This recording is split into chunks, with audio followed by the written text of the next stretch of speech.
వస్తూ పరుగులు పెడుతూ ఉంటుంది. పరుగులు పెట్టేసి కాపాడండి కాపాడండి అని పరుగులు పెట్టేసరికి ఈలోపు కావ్య కాస్త చూసి పక్కనే ఉన్న కర్ర తీసుకుని స్వప్నను కాస్త కాపాడి వాళ్ళని చితక్కొడుతూ ఉండగా ఈలోపు అప్పు రానే వస్తుంది. అప్పు రావడంతో అప్పు వాళ్ళందరినీ కానిస్టేబుల్ సహాయంతో అందరినీ కూడా ఒక చెట్టుకి కట్టేస్తారు. చెట్టుకి కట్టేసరికి ఎవర్రా మిమ్మల్ని పంపించారు అని చెప్పనేసరికి అది అని చెప్పాను కానీ చెప్పండి రా అని చెప్పాను కానీ ఈలోపు యామిని వాడికి ఫోన్ చేస్తుంది. ఫోన్ చేసేసరికి ఫోన్ రింగ్ అవుతుంది మేడం అని చెప్పాను కానీ ఫోన్ తీయండి అని చెప్పనేసరికి ఫోన్ కాస్త జోబీలోంచి తీసి స్పీకర్ ఆన్ చేసి పెట్టేసరికి ఏమైందిరా స్వప్న దొరికిందా, స్వప్నను కిడ్నాప్ చేశారా, నేను చెప్పిందే చేశారా, ఆ కావ్య చాలా కాన్ఫిడెంట్గా చెప్తుంది. ఏంట్రా ఏమైందిరా అంటూ యామిని మాట్లాడేసరికి ఇంక వెంటనే అప్పు కాస్త ఏమైందా వాళ్ళు దొరికిపోయారు అని చెప్పనేసరికి ఒక్కసారిగా షాక్ అయిపోతుంది యామిని. వెంటనే ఫోన్ కట్ చేస్తుంది. ఇప్పటికైనా అర్థమైందా ఎవరు పంపించారో అని చెప్పాను కానీ ఆ యామినిని అంత ఈజీగా వదిలిపెట్టకూడదక్క.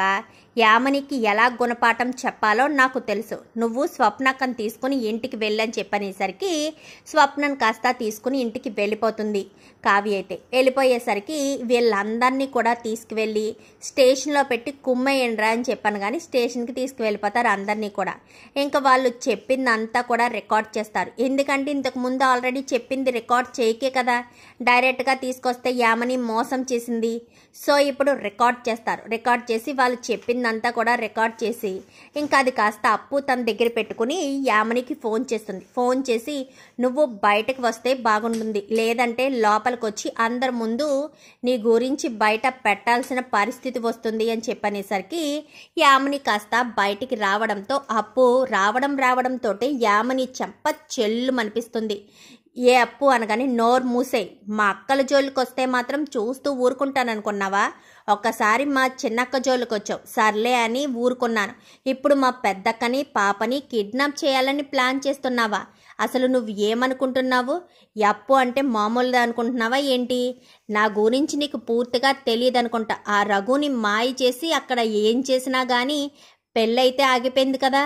ఇంకొకసారి మా అక్క జోలికి వస్తే మాత్రం నేను అస్సలు ఊరుకోను అంటూ గట్టిగానే వార్నింగ్ ఇస్తూ ఉండేసరికి అప్పుడే రాజ్ అయితే వస్తాడు. రాజ్ రావడంతో ఏం జరిగింది అప్పు అని చెప్పాను కానీ ఏం జరిగిందంటే ఈ యామిని గారు ఉన్నది ఉన్నట్టు లేదు కదా బావా అని చెప్పాను కానీ ఏం చేసింది యామిని? యామినినేమి అనకు, యామిని చాలా మంచిది. నా ప్రేమ విషయం అర్థం చేసుకుని యామినియే ప్రపోజ్ చేయమని పంపించింది. కానీ మీ అక్క ఇంటి దగ్గర లేదు అని చెప్పనేసరికి అది మా అక్క ఇంటి దగ్గర లేకుండా చేసింది కూడా ఈ యామినియే బావా, అది నీకు అర్థం కావట్లేదు అని చెప్పనేసరికి ఏం మాట్లాడుతున్నావు అప్పు అని చెప్పాను కానీ మా అక్క హడావిడిగా బయటికి బయలుదేరి వెళ్ళిందా? అలా బయటికి వెళ్ళడానికి కారణం ఈ యామిని. ఎందుకంటే నువ్వంటేనే ప్రాణం అని ప్రాణం తీసుకోవడానికి ప్రయత్నించిన ఈ యామిని మా అక్క కోసం నిన్ను వదిలేసిందంటే ఎలా నమ్మావు బావా? కొంచెం కామన్ సెన్స్ కూడా ఆలోచించలేకపోయావా?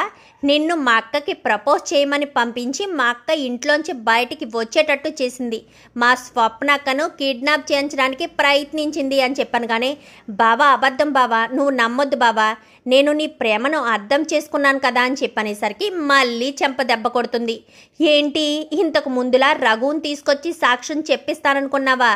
వాడిని కొనేసావు, అందుకే ఈసారి నీకన్నా తెలివిగా ఆలోచించి నేను ముందుగా రికార్డ్ చేశానని చెప్పి వెంటనే ఆ రౌడీలు మాట్లాడిందంతా కూడా రికార్డ్ చేసింది.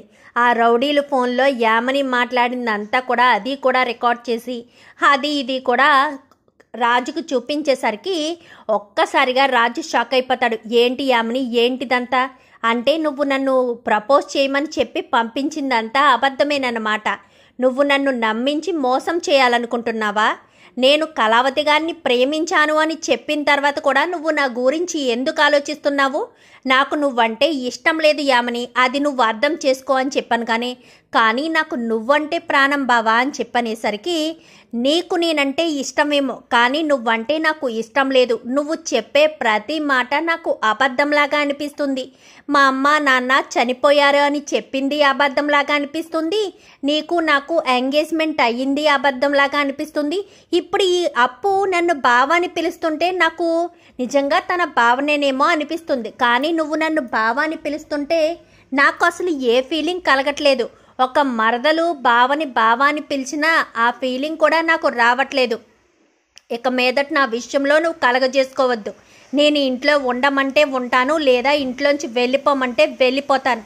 అంతేగాని నా విషయంలో నువ్వు కలగజేసుకుంటే మాత్రం మర్యాదగా ఉండదు. నన్ను కళావతి గారిని ఎవరూ విడదీయలేరు. నువ్వు ఎన్ని చేసినా, ఎన్ని వేషాలు వేసినా నన్ను కళావతి గారిని విడదీయడానికి నువ్వు ఎన్ని ప్లాన్లు వేసినా కానీ నన్ను ఎప్పుడూ విడదీయలేవు. కళావతి గారు నా లవ్కే ప్రపోజల్కి యాక్సెప్ట్ చేయవలసిన పనే లేదు. ఆవిడికి నేనంటే ఇష్టమన్న విషయం నాకు తెలుసు. కానీ ఫార్మాలిటీ కోసం లవ్ ప్రపోజ్ చేయడం అంతే. ఆవిడ యాక్సెప్ట్ చేసినా చెయ్యకపోయినా ఆవిడ నా భార్యే అని చెప్పి రాజ్ అనేసరికి ఒక్కసారిగా యామిని షాక్ అయిపోతుంది. ఇంకా రాజ్ గబగబా లోపలికి వెళ్ళిపోతాడు. ఎప్పటికైనా అర్థమైందా? మా అక్కని బావని విడదీయలేవు. నువ్వు తప్పు చేస్తున్నావని తెలిసి కూడా నువ్వు ఈ రకంగా ఎలా ఉన్నావో అర్థం కావట్లేదు. వన్స్ మా బావకి గతం గుర్తొస్తే నీ ఉనికే లేకుండా పోతుందన్న విషయం నాకు తెలుసు. మా బావ 10 సంవత్సరాల క్రితమే నిన్ను అసహించుకుని నిన్ను దూరం పెట్టి మా బావ నీ నుంచి దూరంగా వచ్చేసాడన్న విషయం నాకు తెలుసు యామిని. మా బావకు గతం గుర్తు రాకముందే పెళ్లి చేసుకోవాలని నువ్వు ఇన్ని నాటకాలు వేస్తున్నావు. నీ నాటకాలు ఏమీ పనిచేయవు. మా బావ ముందు అస్సలు పనిచేయవు. ఇదే చివరిసారి వార్నింగ్ ఇస్తున్నాను. ఇంకొకసారి నా కుటుంబంలో వాళ్ళకి ఏదైనా జరిగిందా, సరాసరి నిన్ను కటకటాల పాలు చేయకపోతే నా పేరు అప్పునే కాదు అంటూ గట్టిగా వార్నింగ్ ఇచ్చి అప్పు కాస్త వెళ్ళిపోతుంది. ఇదేంటిది, బావకు తెలియకూడదనుకున్నాను, కానీ బావకు తెలిసిపోయింది. నేను ఎవరిని నమ్ముకున్నా వాళ్ళు ఇలాగే నట్టింట ముంచేస్తున్నారు నన్ను అని చెప్పి యామిని కాస్త అనుకుంటుంది. అలా అనుకున్న యామిని ఏం చేయాలో అర్థం కాక రాజ్ దగ్గరికి వెళ్ళేసరికి బావా అని పిలవడంతో రాజు యామిని మొహం మీదే తలుపు వేసేయడంతో మరుసటి రోజు ఉదయాన్నే మళ్ళీ రెడీ అయి వెళ్ళేసప్పుడు బావా టిఫిన్ చేయవా అనగానే చేయను అని చెప్పి కోపంగానే వెళ్ళిపోతాడు. ఇంకలా యామినిని కొంచెం కొంచెంగా దూరం పెడుతూనే ఉంటాడు రాజ్. అయితే యామిని రాజ్కి దగ్గర అవ్వాలని ప్రయత్నం చేస్తుంది. కావ్యను బెదిరించాలని కూడా చేస్తుంది. అయినా సరే కావ్య అస్సలు బెదిరిపోదు. రాజ్ కూడా యామిని మాట లెక్క చేయడు.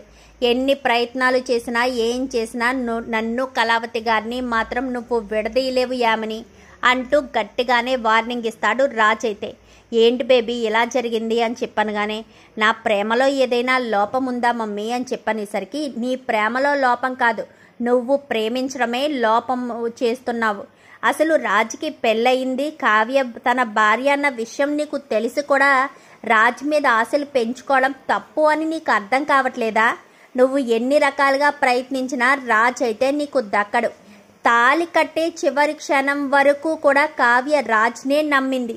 నువ్వు రాజ్తో తాళి కట్టించుకోవడానికి ప్రయత్నించావు. నీ ప్రేమ ఎలా గెలుస్తుందనుకుంటున్నావు? ఒక్కసారి పెళ్లి పీటల మీద ఆగిపోయిన తర్వాత మళ్ళీ రాజు నిన్ను ప్రేమిస్తాడనుకుంటున్నావా? ఇప్పుడే రాజుకి ఆల్రెడీ నీ మీద అనుమానం స్టార్ట్ అయింది. కళావతి కుటుంబంలో ఏం జరిగినా తప్పు నీదే అవుతుందని ఆల్రెడీ రాజు నమ్ముతున్నాడు. మరి అలాంటి తప్పుడు ఇంకా నిన్ను నమ్మి రాజు ఎలా నిన్ను తన జీవితంలోకి ఆహ్వానిస్తాడు? ఎప్పటికీ ఆహ్వానించడు. అది నువ్వు అర్థం చేసుకో యామిని. రాజుని మర్చిపోయి నువ్వు మరొకరిని పెళ్లి చేసుకోవడం తప్ప నీకు వేరే ఆప్షన్ లేదు. రాజు అయితే నీకు దక్కే ఛాన్సే లేదు. రాజుని మర్చిపోవడమే మంచిది అని చెప్పి ఇంకా యామిని తండ్రి అయితే యామినిని హెచ్చరిస్తాడు. యామిని మాత్రం ఒకళ్ళు మంచి చెప్తే ఎందుకు వింటుంది? వినే రకం కాదు కదా. శ్రీకృష్ణ జన్మస్థానానికి వెళ్ళేంత వరకు తన ప్రయత్నాలు తను చేస్తూనే ఉంటుంది. రాజ్ మాత్రం యామినిని అస్సలు లెక్క చేయకుండానే తిరుగుతూ ఉంటాడు. మరి రాజ్ కావ్యలు ఎప్పుడు కలుస్తారు? రాజ్కి గతం ఎప్పుడు గుర్తొస్తుంది? యామిని శాశ్వతంగా శ్రీకృష్ణ జన్మస్థానానికి ఎప్పుడు వెళ్తుంది? మరి ఇవన్నీ కూడా రాబోయే ఎపిసోడ్స్లో జరుగుతాయి. వీడియో నచ్చితే లైక్ చేయండి, ఛానల్ని సబ్స్క్రైబ్ చేసుకోండి. పక్కనే ఉన్న బెల్ సింబల్లో ఆల్ పై క్లిక్ చేయండి. ఎలా చేయడం వల్ల మేం పెట్టే ప్రతి వీడియో కూడా నోటిఫికేషన్ రూపంలో అందరికంటే ముందుగా చూడగలుగుతారు. Thank you for watching.